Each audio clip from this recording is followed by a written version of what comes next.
Welcome everyone around the world to It's a Wrap with Rap. I am your host, Ron Rappaport. Would like to thank all of our listeners, viewers, supporters, and sponsors for helping to make this podcast such a success. We are being heard and viewed in all 50 states, all provinces of Canada, and over 70 countries around the world.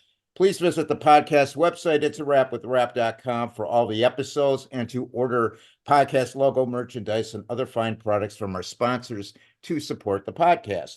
This podcast features people who have overcome life's challenges and adversities, people who can inspire, motivate, and educate us on an assortment of topics. My guest today, who has been a prior guest, is Dr. Susan Partovi from Los Angeles, California. In high school, she traveled to Tijuana, Mexico with a church group to build houses over spring break and met an early mentor who introduced her to poverty medicine. During college, she continued to travel to Mexico, and those experiences built a foundation for working with the underserved and solidified her desire to pursue a career in medicine. After earning her medical degree and completing her residency in family medicine, she was surrounded by like-minded colleagues with a passion for working with the homeless, the poor, and the uninsured. Over the years, Dr. Partovi has treated patients at several community clinics, and in 2006 became the medical director at Homeless Healthcare Los Angeles. At Homeless Healthcare Los Angeles, she started practicing street medicine in the Skid Row neighborhood of Los Angeles, which brings medical care and treatment to the streets to serve the homeless. Los Angeles has the highest number of what we call people experiencing homelessness in the United States, and the Skid Row area contains the highest concentration of homeless people. Recognized internationally as a leader in homeless and street medicine, Dr. Partovi is often asked to speak to undergraduates, medical students and residents, and to county health departments, hospitals, and conferences about ministering to the homeless and impoverished.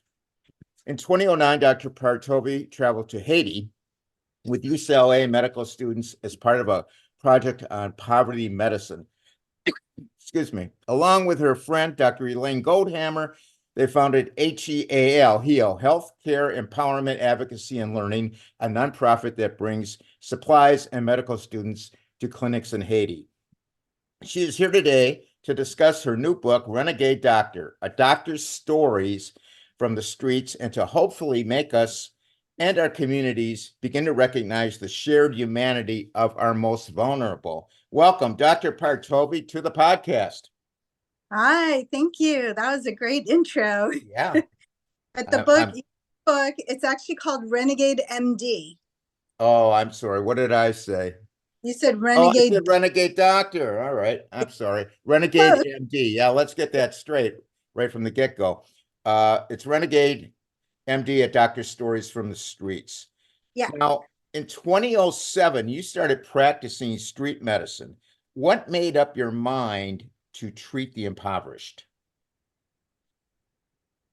So, like you said, in my early years, college years, I was going to Mexico or Tijuana, which is not very far from Los Angeles, on the weekends with a church group.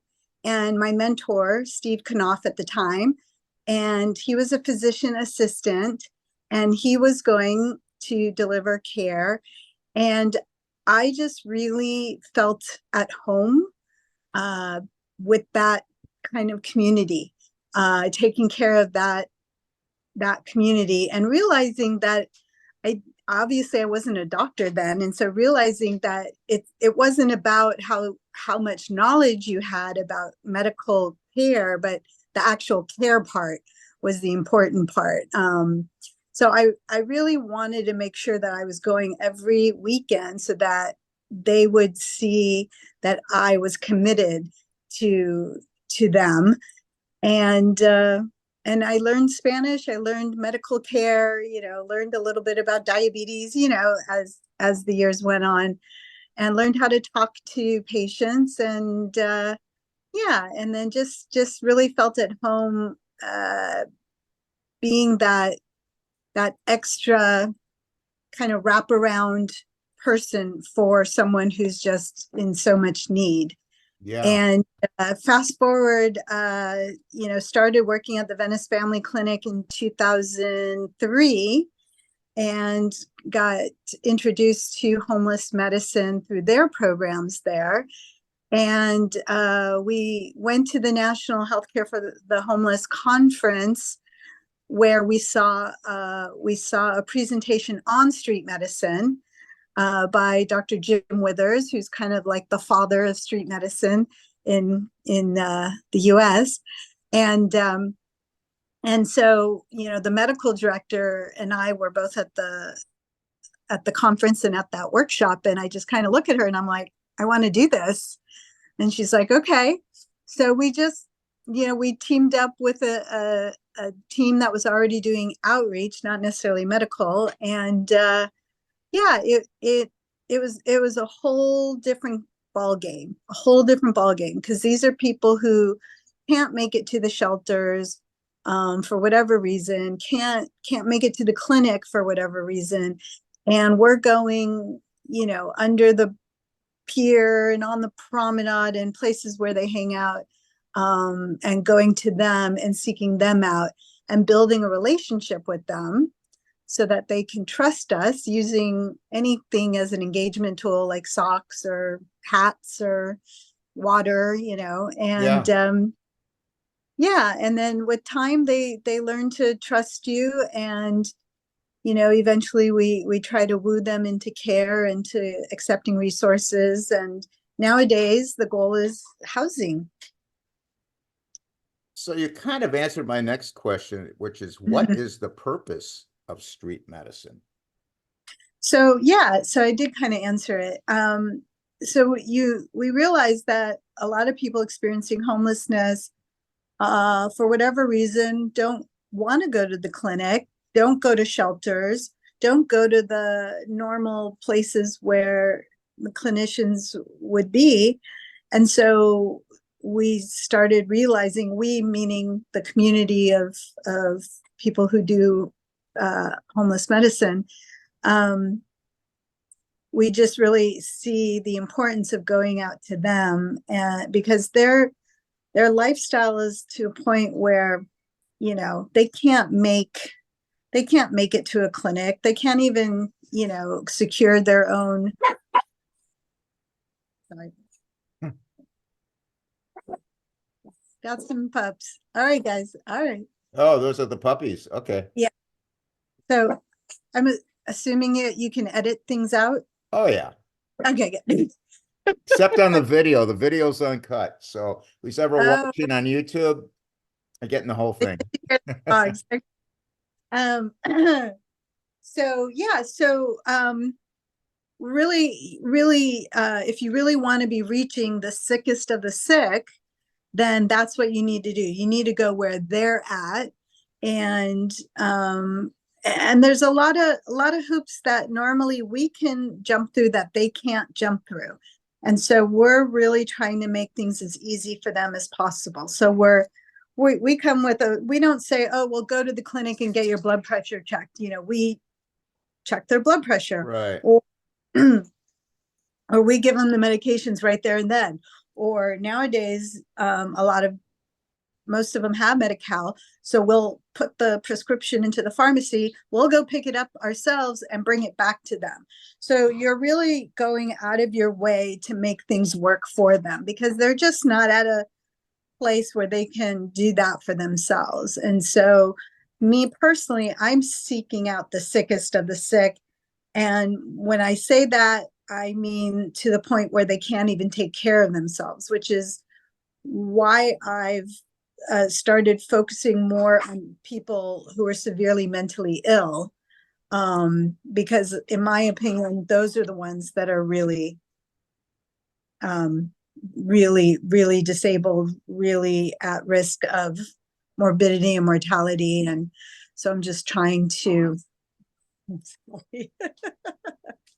trying to make them feel as good as you can. Yeah, I think it's wonderful that there's people out there like you leading the charge, because I I can imagine most doctors probably wouldn't want to do that kind of work. I'm sure.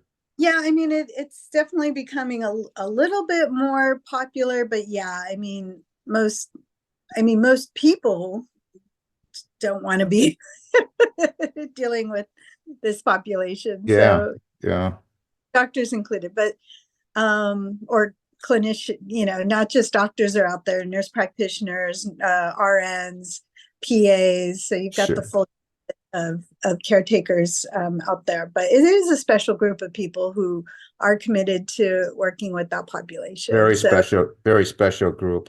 and I, I read the book, Renegade M.D., and it's a great book. I recommend it for everybody. I believe it's going to be out in the end of January 2024. Is that correct? January 30th is the publisher's date. Okay. Now, in the book, uh, you gave a definition of a good doctor. Hmm. What describe the idea, what is, in your opinion, a good doctor? That's a really good question. And and throughout the book, when I talk about a good doctor versus a shitty doctor, hope I can say that. Um, Yeah, you can say that. uh, uh, it's not just a doctor. It could be, a person. Really, it could be anything in what you do. So Yeah. it doesn't pertain to the medical field, but it's kind of synonymous with Renegade MD, and in fact, the original name of the book was A Good Doctor. Oh, Um, okay. yeah, and the what I see as a good doctor is someone who thinks ahead and thinks about all the steps it's going to take to get this person to a healthier state, and you're looking at the holistic picture of this person. Like if I prescribe them an antibiotic and I send it to the pharmacy, are they going to be able to go to the pharmacy? So I have to think, okay, I don't think this person's going to be able to go to the pharmacy. I'm going to provide the medicine for them and hand it to them so that they take it. So it's really having that gestalt look at their life and trying to jump as many hoops for them. So you're really going that extra mile. You're doing whatever it takes to keep them healthy and safe and alive. And so that's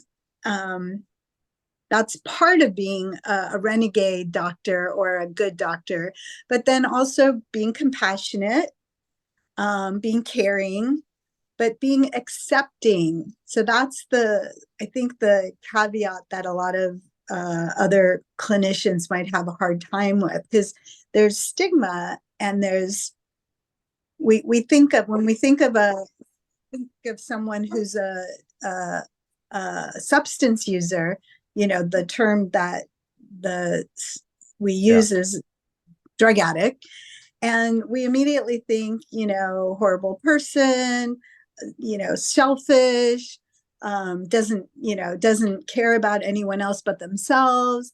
When really, in my experience, I would say most people's substance use is due to trauma, that they have very significant trauma in their past, and this is how they deal with it. And so instead of coming with judgment, maybe come from an angle of compassion and accepting what works for them and what doesn't. Even if I think they should be doing X, I need to listen to them and see what they want in their life. And Yeah. so they want to keep using. So then I need to be in a place where I'm not vilifying them for using substances or drugs, and that I'm helping them. What's the first thing that I want to make sure?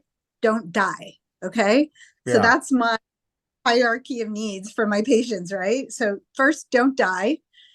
Second, get off the streets. third, start living your life, right? Right. So if they're using, especially if they're using fentanyl and they want to keep using fentanyl, if I start vilifying them for their choice in the moment, they're not going to come back and see me because I'm going to be the evil one that's telling them that they're not doing the right thing. So instead, you accept them where they're at. You try to give them as much healthy choices as possible. So, for example, make sure if you're going to use fentanyl, don't use by yourself. Use with a buddy. Make sure that buddy has Narcan, which is the overdose reversal medicine, or Right. use in a space so that someone can call 911, or use in front of the needle exchange because they do overdose reversals there. Make some wise decisions, which sounds counterintuitive, right? But Right. you can talk, if you talk to people like that with as it's almost like, oh wow, they get me, they're treating me with respect, Right. and they come back, and if they ever are ready to get help with their substance use or their mental illness or whatever's kind of keeping them down and out, then they feel comfortable coming to us. You also had in the book your idea of, quote, we over me and we not them. We and not them. Well, what did you mean by that? So I think uh, when it comes to taking care of people, especially who are severely mentally ill, Yeah. my opinion, there is a very loud voice group who says we don't want to take people's civil liberties away from them. And I think that loud voice has become an excuse for us not to put in the resources for really taking care of those who can't take care of themselves. And so for example, if someone has dementia, I had to deal with my mother who had severe dementia and my sister who had dementia, right? And if they need to be hospitalized and you tell them, oh, they have dementia, and it's easier if an older person, and they have, and even if the patient is, fighting, no, no, no, I don't want to be hospitalized. The hospital will hospitalize them because they realize that someone with dementia can't make decisions for themselves. But when it comes to people who are severely mentally ill, it's like, oh, well, they're adults. They're allowed to make decisions for themselves. And so I think we've used that as an excuse to not go that extra mile and take care of them the way they should be taken care of. And so when financial incentives become a reason for not taking care of someone, that's a us versus them philosophy, in my opinion. Got it. Um, Got it. yeah. Now, can you explain to us the impact of the 1967 state laws adopting to protect the right to refuse psychiatric treatment and the stringent, I believe it's the Lanterman-Petra Short or the LPS Act that Yeah. called for an end of involuntary commitment of people with mental health disorders, and does it contain a community follow-up provision? What was the impact of that? So they they weren't necessarily wrong in creating that, in that people were being hospitalized against their will for things that, we've all seen the movies of, people who were very capable of taking care of themselves being quote unquote thrown into the hospital against their will. So there definitely needed to be some standardization around that. um, However, so California was one of the first states to have a law that defines what grave disability is, and what the reasons are for hospitalizing someone against their will. So danger to self or others, and inability to care for one's clothing, food, or shelter. So that's the definition of grave disability. And then other states followed suit. Now, other states have expounded on that definition. Colorado, North Carolina, Utah, like these, there's other states out there that have, really, really expanded definitions of grave disability. It wasn't until last year, so more than 50 years later, was the definition of grave disability amended, so to speak. So last year, it has been amended to include clothing, food, clothing, shelter, or safety, or medical conditions. So if you're not able to care for yourself in a way that you keep putting yourself in harm's way, we're going to consider you gravely disabled, and that we need to take care of you and you're not able to take care of yourself. So or if you're not taking care of your severe medical condition, same thing. So those are the two things that were added. What the impact is that the pendulum really swung to the other side, where it was very difficult. It has become, and it continues to be very difficult to hospitalize someone who clearly qualifies. So they meet the qualifications of grave disability and or harm to themselves. But because there are so few resources available, meaning there's nowhere to put them, Yeah. what psychiatrists and hospital administrators have had to do is basically increase the bar of their own definition of grave disability.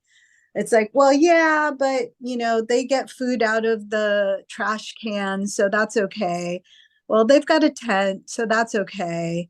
It's like, it's like, it really, really is difficult. Really is difficult. You really have to make a big deal to get someone hospitalized It against sounds their. that way. Yeah.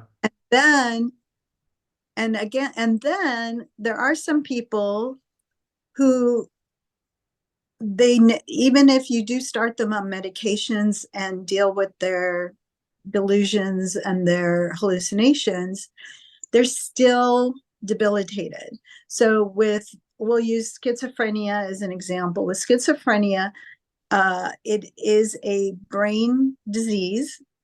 And like most diseases, if it goes untreated, it gets worse over time and is more difficult to treat over time.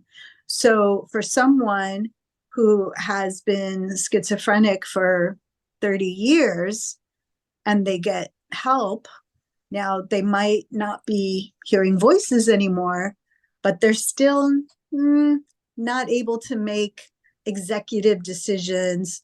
And so they might not need to be in a quote unquote locked facility, but they might need a type of care where they can't quite live by themselves, but they can live like in a type of residential facility where there's people 24/7 to help take care of them. So those are very far and few between. And so my group, I also founded a group called the Grave Disability Work Group, been going strong for about 7 years now. And what we talk about is housing that heals. So it's for people who may have, gotten past that point of where they're no longer psychotic. They're no longer thinking that, Jesus is telling them to go into their neighbor's home and, defecate in the kitchen. It's like, Yeah. something like that is a very common scenario. It gets them in jail. And so what we're saying is like, let's treat them and then put them in a place, a residential place. Doesn't have to be locked, but it can be locked. Locked facilities can still be a nurturing place for people to live. I have a friend who works for an organization called Synergy, where she has these type of residential facilities. Most of the people in these facilities are conserved, which means that a judge decided that this person could not take care of themselves and that someone else needed to make decisions for them. So about 2/3 of her population are conserved. But they're still allowed to, walk to the store and go to the park. And it's a very nurturing environment. But when you go to that place and you hang out with those people, it's very similar to going to a home for people with developmental disabilities. Like it felt exactly the same because these people have had years and years of this brain disease eating away at them to a point where they've become developmentally or acquired disabled. Yeah. They Now, acquire a disability. now the LPS Act, to be honest, apparently we're not really adhering to it. We're making exceptions, but if you took it by the letter of the law, you would probably wouldn't have anybody on the street, right? Uh, if you took it to the letter of the law, people who could not provide and maintain housing for themselves Yeah, would be considered gravely disabled, right. and they would be hospitalized, and then they could get medically stable, Yeah, and then maybe to go to a step down situation to right. where it's not as locked, so to speak. Yeah, And they eventually get stepped down, but maintain their stability to a place that serves their needs. Everyone's on a different spectrum. yeah, So some people might bounce back and be quote unquote normal. Those are going to be the younger folk, right? Who haven't right. had these long enough.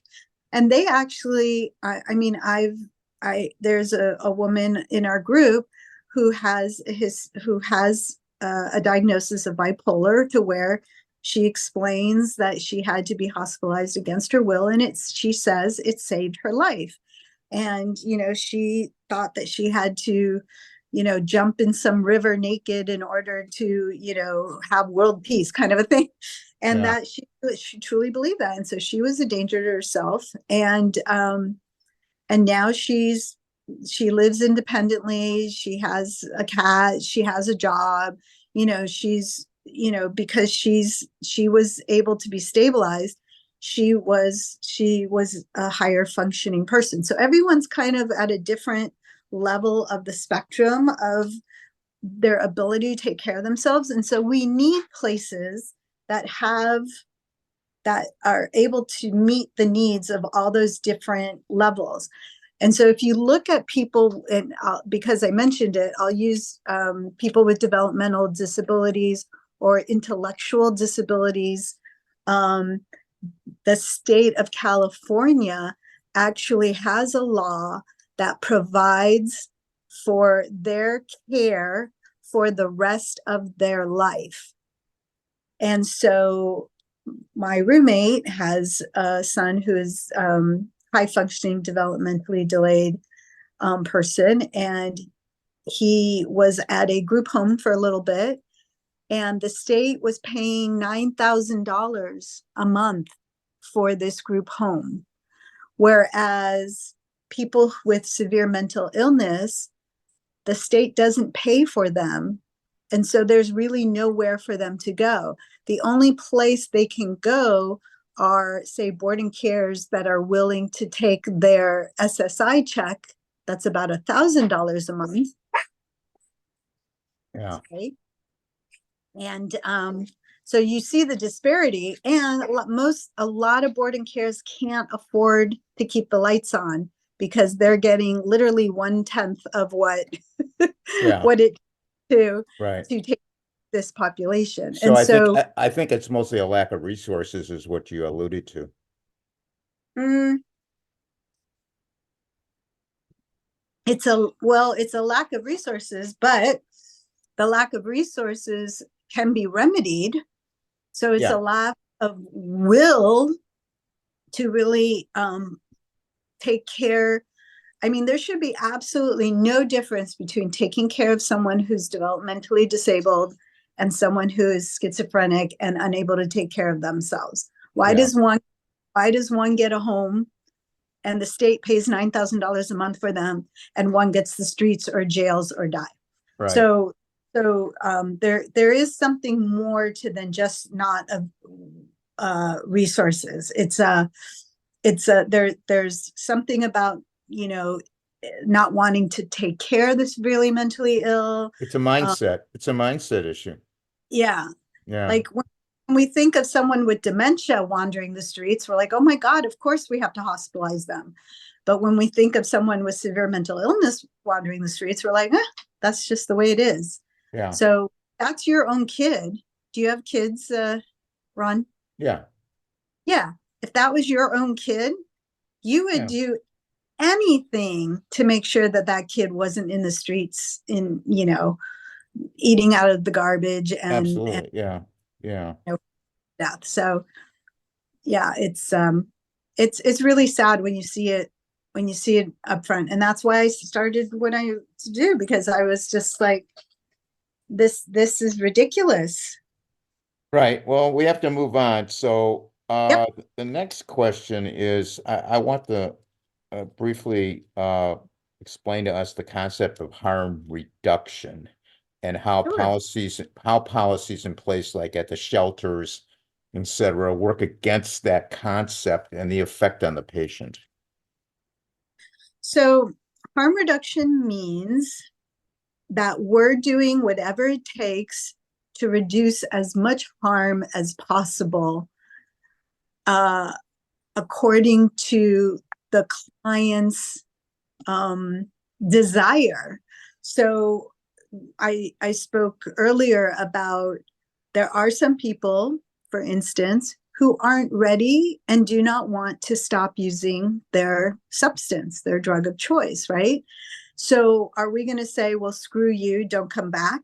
No, I'm going to still give them their flu vaccine. I'm still going to address their mental health needs if they want it. I'm still going to, address their wounds if they have wounds. I'm still going to try to get them housing. And now it does make it more difficult to house people in an interim, in a transitional living situation when they're using. And it, I mean, it's a what's it called? Two-edged sword. Yeah. It's Two-edged sword. Yeah. a double-edged sword. Double edge. Yeah. Because you want to be giving them a safe place, but then also is there Did you know you can sell your life insurance for immediate cash? 85% of people have no idea this is even possible. Also, did you know that 92% of life insurance policies never pay a death claim? A life insurance policy is considered an asset that you own, meaning you, the policy owner, can sell it for a lump sum cash payment known as a viatical settlement, which is tax-free and non-regulated, meaning you decide how the money is spent. A viatical settlement pertains to people living with a serious or chronic illness, such as cancer, heart disease, Alzheimer's, or AIDS, with no age restriction. For others who do not qualify for a viatical settlement, a life settlement may be an option if you qualify to relieve the burden of having a policy you may no longer need or serves the original purpose it was purchased for. Studies show that 42% of new cancer patients deplete their life savings during the first 2 years of treatment. Cancer patients are twice as likely to declare bankruptcy as those without the disease. Life Insurance Buyers Incorporated, based in Kansas City, Missouri, owned and operated by husband and wife team Greg and Lisa Albers, are licensed viatical and life settlement brokers that act as a fiduciary to protect the best interest of you, the policy owner, in the life settlement process by creating a competitive auction with licensed buyers to deliver the best value to you, the seller of your policy. Greg has been in the life insurance industry for over 50 years and has done over 3,000 of these transactions over the years. When you contact life insurance buyers, you will work with Greg or Lisa, never a third party. Life insurance buyers are licensed in all states that require a settlement license. And more importantly, they only work with providers and buyers who are licensed as well, which means life insurance buyers adheres to all of the state regulations set forth by the insurance industry in every state. In determining whether a settlement is a good option for you, it is important to understand the difference between a settlement broker versus a settlement provider. A broker represents you, the policyholder, and the fiduciary responsibility is to you to present your policy to all licensed buyers and obtain the highest offer possible. A settlement provider represents the buyer of the policy, and their goal is to purchase the policy for a minimal price, which does not benefit you, the seller of your policy. Life insurance buyers can broker virtually any type of life insurance policy, including group, term of convertible, whole, and universal life. Not every policy can be sold. The type and amount of the policy, your age, and your health are among factors that life settlement companies consider. Life insurance buyers does not charge for their services to you. Their fee is paid by the buyer upon close of the transaction.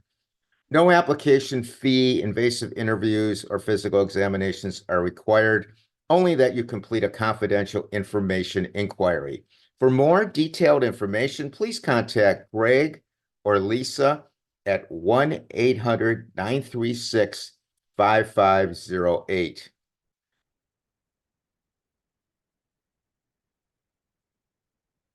If you can allow people to be using their substances, I think it would allow for people to be housed, and I think they're starting to go in this direction already. I Yeah, mean, that's 10, good. 10 years ago, absolutely not. There's definitely some agencies are more harm reduction than others. And we are hearing more and more about, they can, like, for example, at the tiny homes in the valley, they all have lockers on outside. So if they want to go outside to their locker, go to the park and use, and then come back and then go into the little village, so they're trying to work with people as much as they can. But really, I'm going to give you some examples that will really freak people out. But, I had a patient, I still have, I still work with him. And, he was in a housing situation where they found some paraphernalia on him.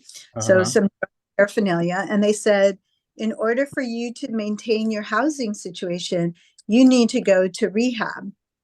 So that's not very harm reduction oriented. I'll say that from the get-go. But he was also on psychiatric medication that I was giving him. So he had the wherewithal to say, I really like not being in the streets. I'll go to this rehab. I'll do what I have to do. So he made a good decision. But when he was still seeing me for his mental health issues while he was in rehab, he was saying, don't tell them, but in my head, I still want to use, and I'm still considering using when I'm done with this 3-month rehab. And so instead of me going, oh, are you sure? Come on, why would you want to keep using? I said, okay, I got it. So let's figure out how you can use and not overdose and not die. So we kind of go back to that first, mantra of don't Right, die. right.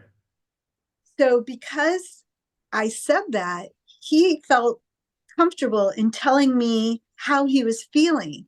So every couple weeks I would see him, and so we started coming up with a plan with medication where he can still get high, because that was his choice, and my point was, and not die. Right. Right, right, So so so then he comes and sees me a couple days after he finishes his 90 days, right? And I'm like freaking out, because I'm like, did you use, we haven't put our thing into, our plan into motion. He's like, I haven't used and I don't want to. So he came to that decision on his own, but knowing that I was going to be there for him no matter what. yeah. So whatever decision he made, I just wanted to make sure he was safe and healthy. And I just saw him last week. He's been clean for 9 months. Wow, that's great.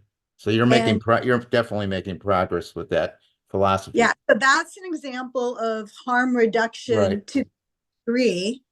And then it comes back to, really work in his favor and my favor, because I want the best for him.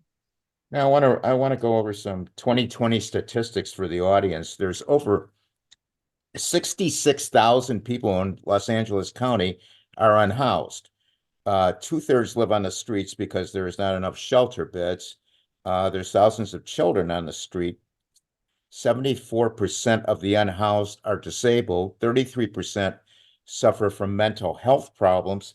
50% are depressed, and 35% have physical disabilities. Hmm. 42% have an addiction problem. The average age of life expectancy is 47 years old.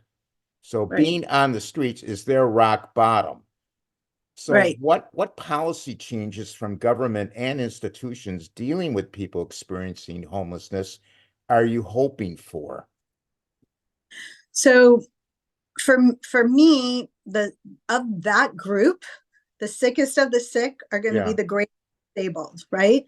So they are gravely disabled, either from being severely mentally ill and or substance use. Now, if someone is physically disabled, they have really rallied around, especially LA County has created a program called Housing for Health, where they started off looking at people who were frequent flyers in the county system, like using the emergency rooms over and over and over again. And they decided, maybe we should house these people. It might be less expensive. yeah, And it's the right thing to do, right? right. So that's been proven that that that housing people, and we've definitely gone into this, uh, followed this path where, the housing first path. So most people realize, okay, before I can cure this person's substance use, or before I can, really deal with their diabetes, I got to house them. Right. But so this is where I come in. The people who aren't touched by that are those who are severely mentally ill, gravely disabled, um, and they don't want to be housed. They don't want to accept resources because of their delusions and or because of their substance use. And so those are the people that I think we need to be most aggressive with. And so there has been laws in California. Care Court was passed, or the Care Act was passed in 2022. And that's trying to address people who are severely mentally ill by the state giving counties more resources to deal with this population and to get them the care that they need through this Care Court program. So that's one way. So basically innovative ways of housing and treating people who are severely mentally ill or gravely disabled. So what that means is a lot of times we're going to have to start treatment first, housing second. So a small percentage of people, housing first doesn't work. So this small percentage of people who I'm saying is the sickest of the sick, Yeah. we need to do treatment first. So treatment first means starting them on antipsychotics in the street, starting them on the long-acting injectables in the street, starting them on their buprenorphine, which is the opiate replacement medicine for if they want to get off opiates. And there's medication for meth use as well. So starting all that on the streets is now for the sickest of the sick is the way to go. And so if we can develop more programs. So that's what I'm doing right now is I'm developing a program that we're calling the Low Barrier Bridge Psychiatry Program.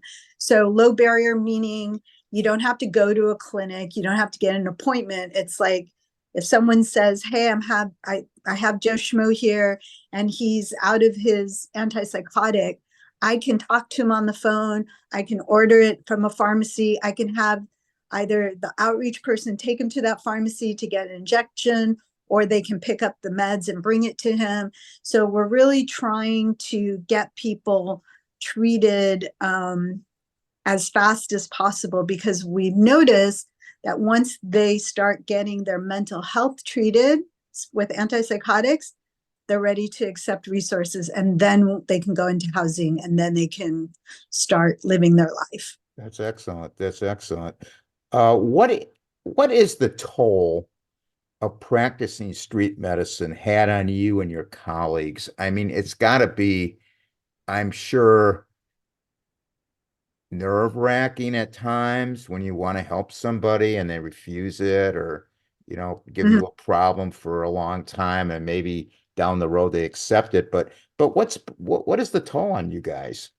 What's it been? A very mercurial emotional state. So your highs are high and your lows are your lows. Your lows are low. So your lows are someone dies after you've been working with them for months or years. Yeah. And your highs are someone got housed or someone got off their substances, or they're spending time with their family. So it's almost like a little bit of an addiction in itself, because when something works out right, it's the best feeling in the whole wide world.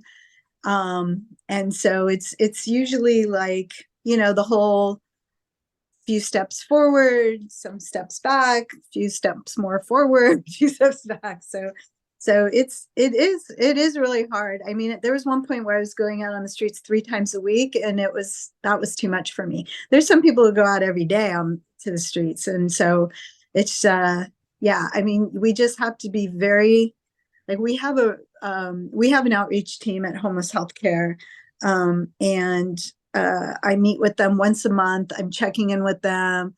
How are you guys doing? What are your challenges? What are your celebrations? Both in work and personal. And the woman who's the director for the outreach team, I mean, she's just really good at making sure that people are taken care of, and they meet really regularly, checking in with each other. If they need time off, you give them time off. And so it's a very supportive group, and you really have to build that in.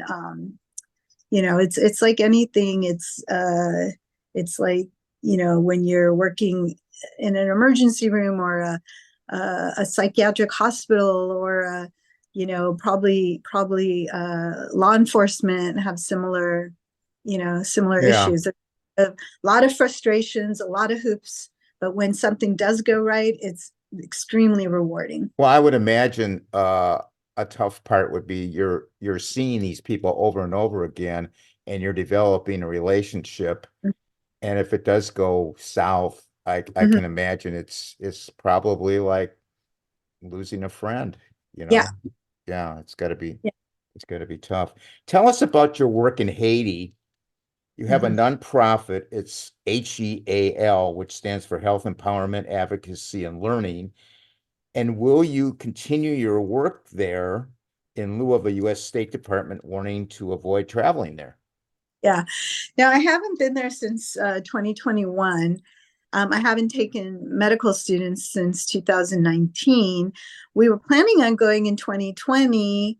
We were going to go in May of 2020. And then, of course, COVID hit. And so we couldn't go. And then since then, it's just so sad. It's just so freaking sad. The it's being run by gang members, basically. The country is being run by gang members who assassinated their president. It was in 2021 that the president was assassinated. They really haven't come back from that. And there's kidnappings happening, so it's really not safe. It's not even safe for me to go, never mind bringing medical students. So what we are doing is we still fundraise, and we support. There's a local doctor that goes to the area that we used to go to regularly. He is there twice a week, and so we send him money. And we're very close, and I know, I can trust him as much as I can trust him. But and they're working with there's a nursing school in that area, and so he's working with them. And so we're still, on the outskirts, at least financially supporting the medical care. And so until it's a little bit safer. Yeah, it's a really hard one, because it really breaks my heart in so many levels. I mean, it was such a great program bringing medical students there. I think it really just really was a game changer for a lot of people in their careers, a lot of students in their careers, because we took them as third-year medical students, not fourth years. So that was like when they're just starting to figure out what they want to be, in their career. And I still keep in touch with our sister organization's CEO. And so we're still, we still have our finger on the pulse of what's going on there, and just waiting for her to kind of say, okay, now you can come. Okay. So we're waiting till it gets stabilized. Yeah.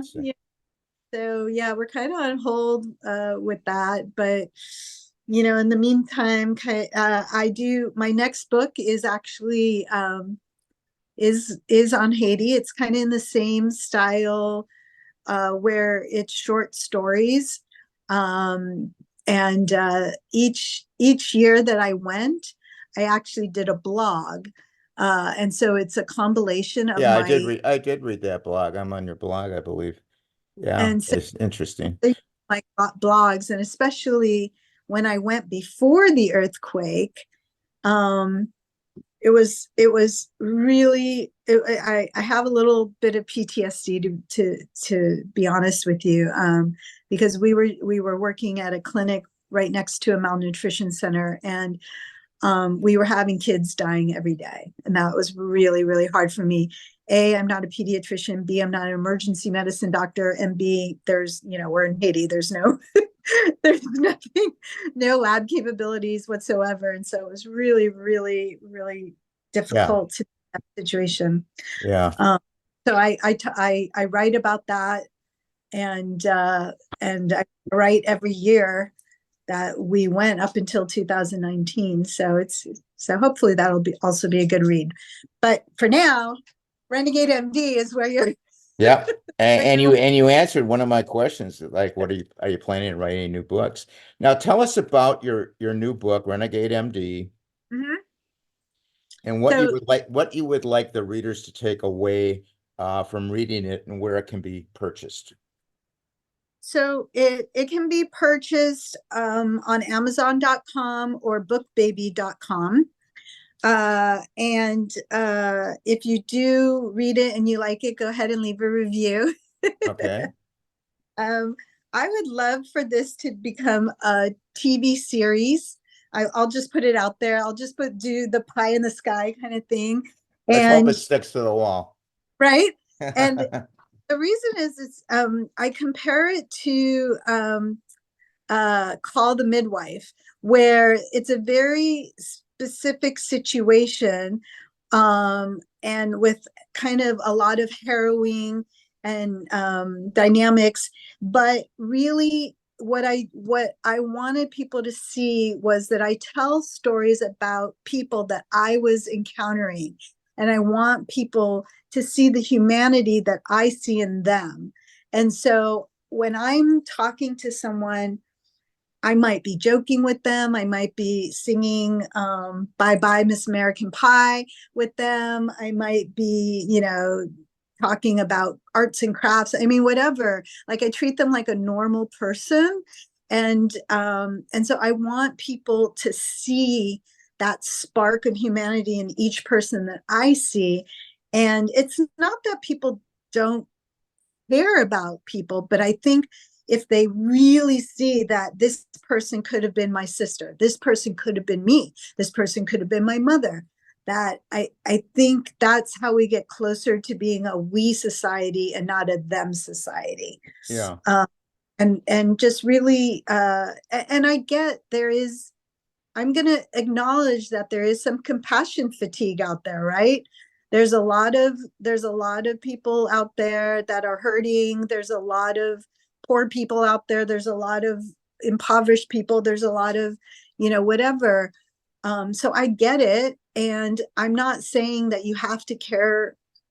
I don't want, I'm not saying that everyone has to go out and, do what I do, but find something that you are passionate about. Yeah. Something. Hold on. Christy. We're not. Sorry. Could you repeat that last sentence? Because I don't think it got through. Hold on. Let me just tell you. Oh, sorry. That's it. Gone out in a while? No. Okay, I'll take it. Okay. So I want them to see the humanity that I see in everyone that I come across, even if they're like I even tell a story of this cantankerous older woman who's basically flipping me off, but at the same time, I'm like, that could be my grandma, Yeah. And, I always tell people, you see somebody out there, they could be begging for money. They could be sitting on a park bench, homeless or whatever.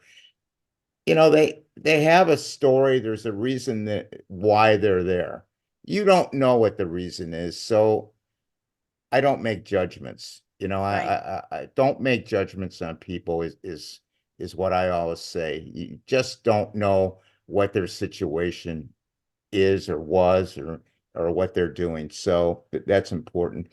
Dr. Partovi, if somebody wants to get a hold of you, your organization or whatever, Mhm. what's the best contact information?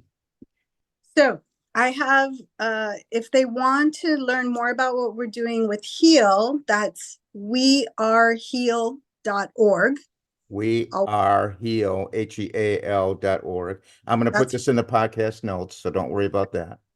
And then, or they can go to my website, which is therenegademd.com.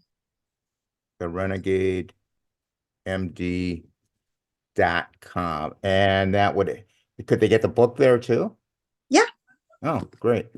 All right. Do you Yeah. autograph the book as well? I have a book launch in Venice on February 4th. Okay. February 4th in Venice for all the people listening to the podcast in Southern California. Okay. I know. If they go to my website, they can see the event and they can RSVP to the event. And then they can buy a book through that. And then I will sign it for them at the event. Okay, sounds good. I want to thank you for being on the podcast. I want to thank you for shining a spotlight on the homeless subject and educating us on it. You're truly one of a kind, and all you have done to help the homeless and those in need of medical attention. I want to wish you the very best in the future, in your future endeavors. And the podcast will always be a voice for the voiceless.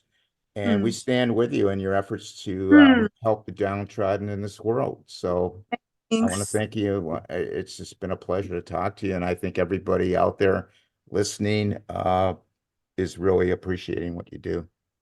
Thanks so much. Thanks for offering to host me and give a Anytime. And when that new book comes out, feel free. We'll put you I'll let- back on, and can't wait to read that one. no. People out there who have comments and suggestions for the podcast, you can email me at it's a wrap with rap at gmail.com. Our website is it's a wrap with rap.com.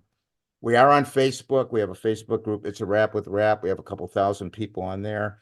Instagram, it's a Rap with Rap podcast. We're on Twitter or X at Rapper, WRAPPER 130. We have a YouTube channel. So all the episodes are on YouTube. You can watch it. It's a Rap with Rap, the podcast uncut.